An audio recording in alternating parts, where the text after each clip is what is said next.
So in this last video, I'm going to talk about where to find art, which fonts to use, adding text, and color and contrast. These are pretty important things, and they're not really something I can show you without actually designing covers. So we're just going to do a quick overview. But I will be making future videos where I'll actually be making and designing specific covers for different genres and nonfiction topics.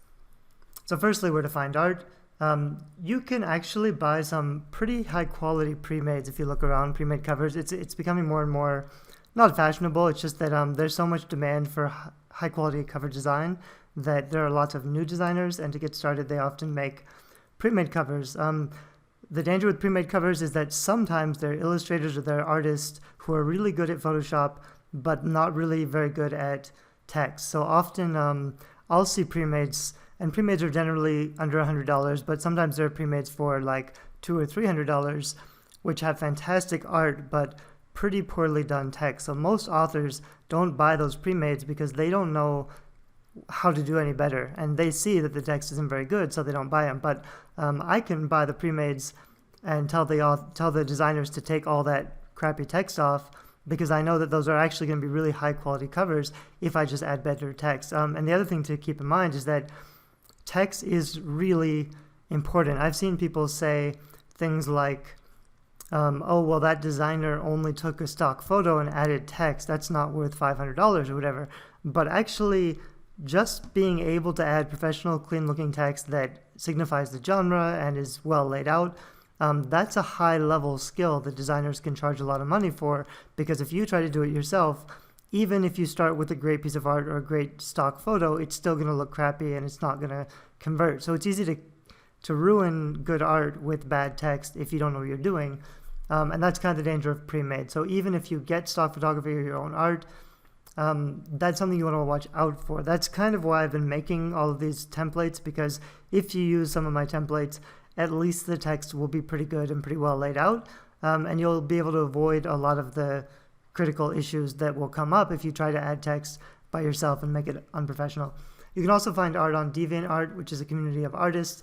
They're generally more hobbyists, but will often be open to selling art to use as a cover. I'll probably find an art piece that I really like on DeviantArt and say, I'd like to self-publish a book, I'd like to use your art. There'll probably be less than 1,000 print copies, and I offer them maybe $200, which I think is reasonable, but they may want more depending on how established they are, if they have a big platform already. Some of the people on DeviantArt, they're full-time professional illustrators that do work for traditional publishing houses.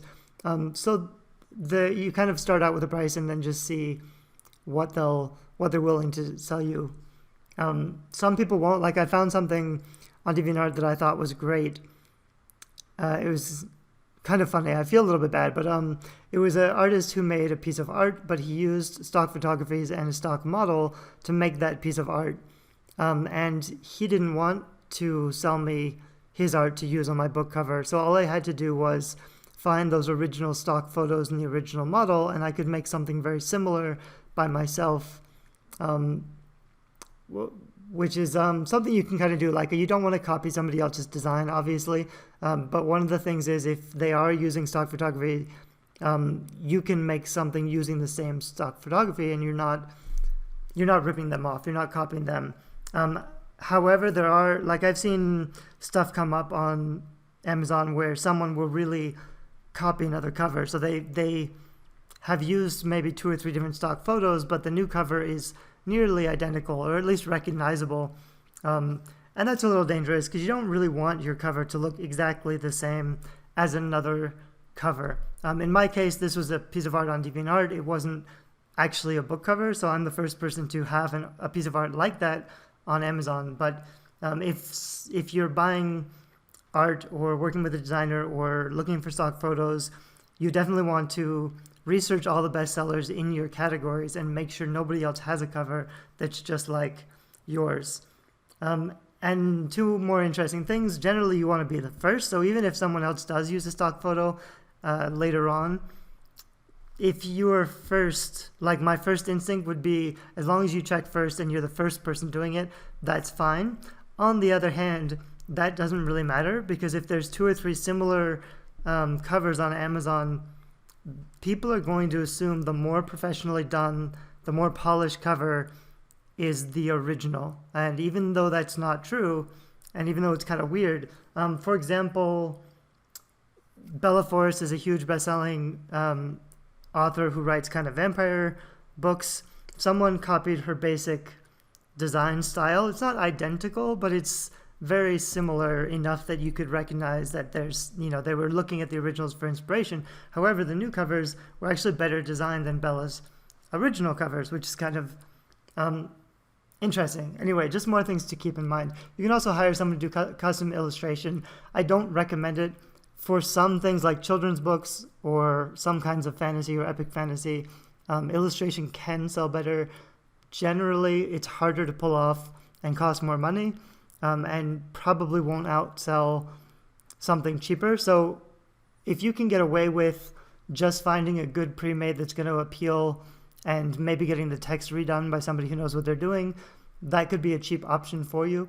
Otherwise, you may need to hire a designer. Quality designers cost. It's kind of weird. I know some designers who are starting out and they charge like $200 and they're crazy good. So it is possible to find cheap art. But what generally happens is they will see so much demand because they're so good that they'll have to keep charging higher and higher rates until they're only working with a few clients because they don't have time to keep up with all the demand. So people who are really good at cover design tend to charge higher until they reach about the $500 or $600 range, which seems to be a pretty good point for them.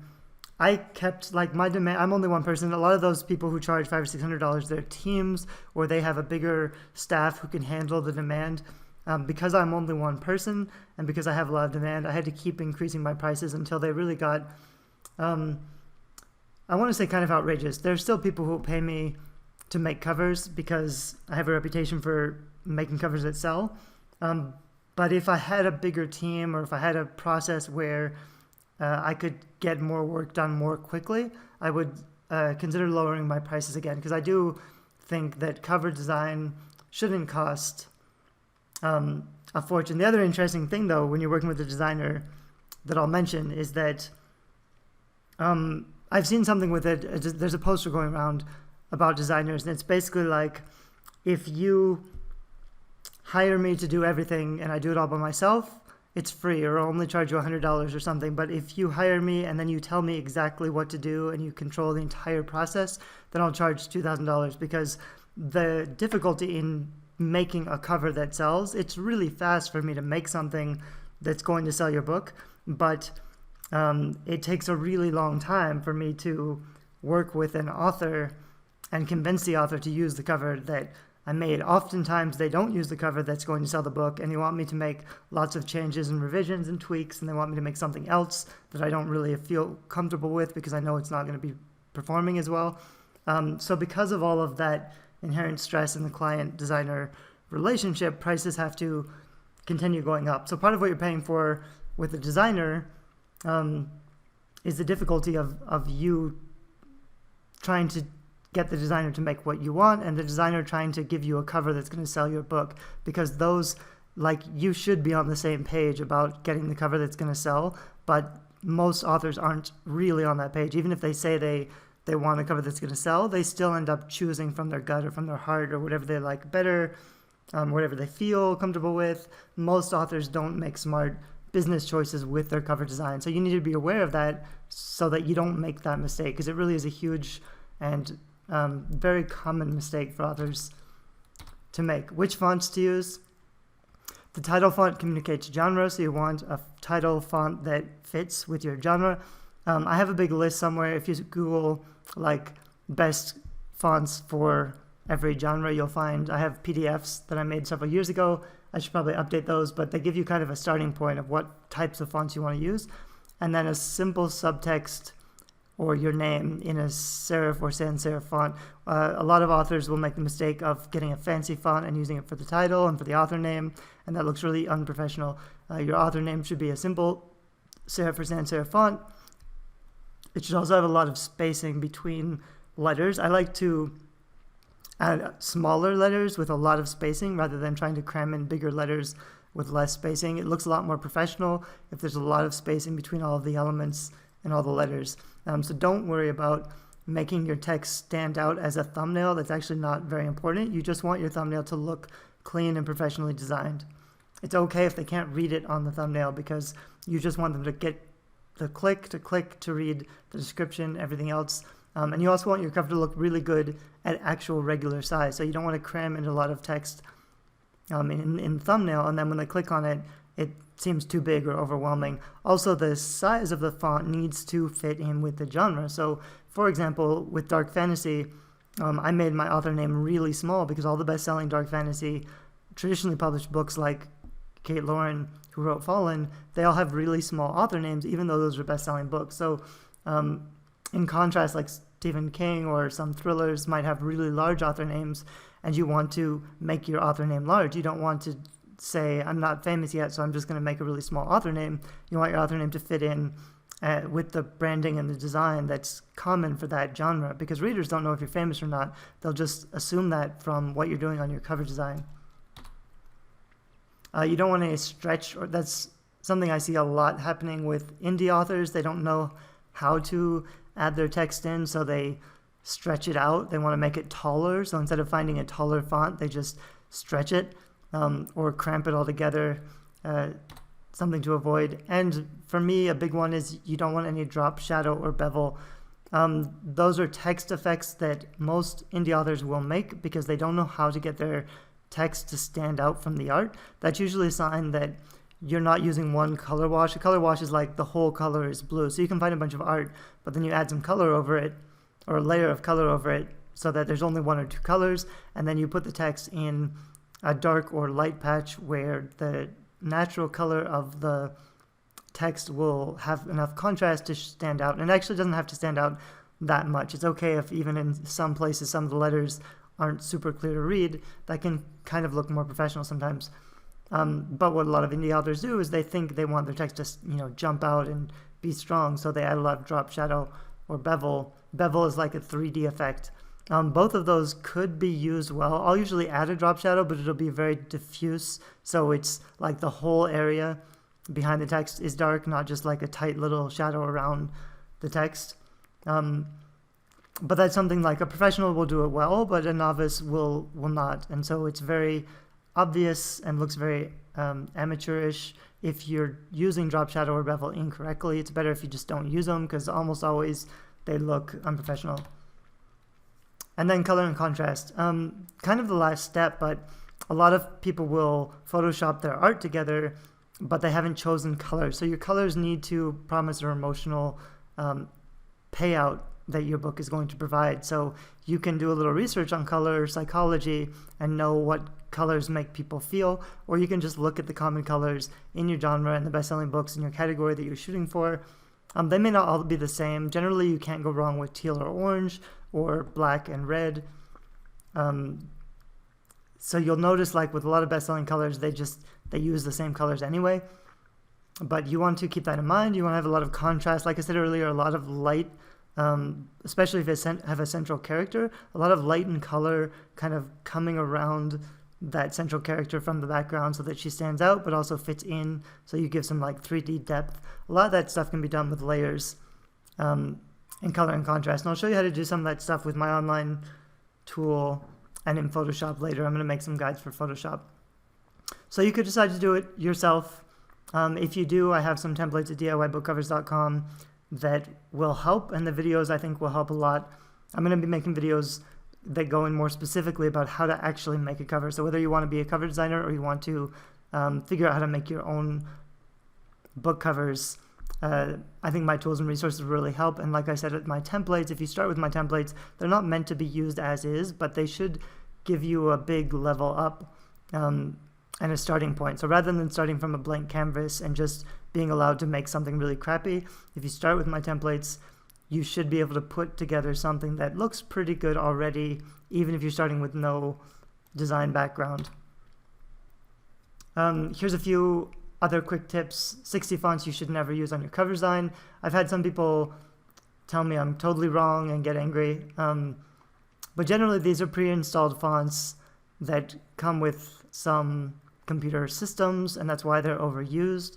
or they're just like Morpheus is a really cool font the first couple times it was used, but now it's on so many paranormal romance covers, or like Bleeding Cowboys was super cool when it came out, but it's so distinctive and so recognizable that people get kind of sick of it. So these are kind of the fonts that I feel like they attract authors because they're already on their system and they look kind of cool, so authors use them, but they're really something you should avoid and find. There's thousands and thousands of fonts out there. A lot of them are free. If you do your research, you can find fonts that are free for commercial use, or you can find fonts that cost like $50, which is totally worth it if you get something really unique that fits your genre and brands your book.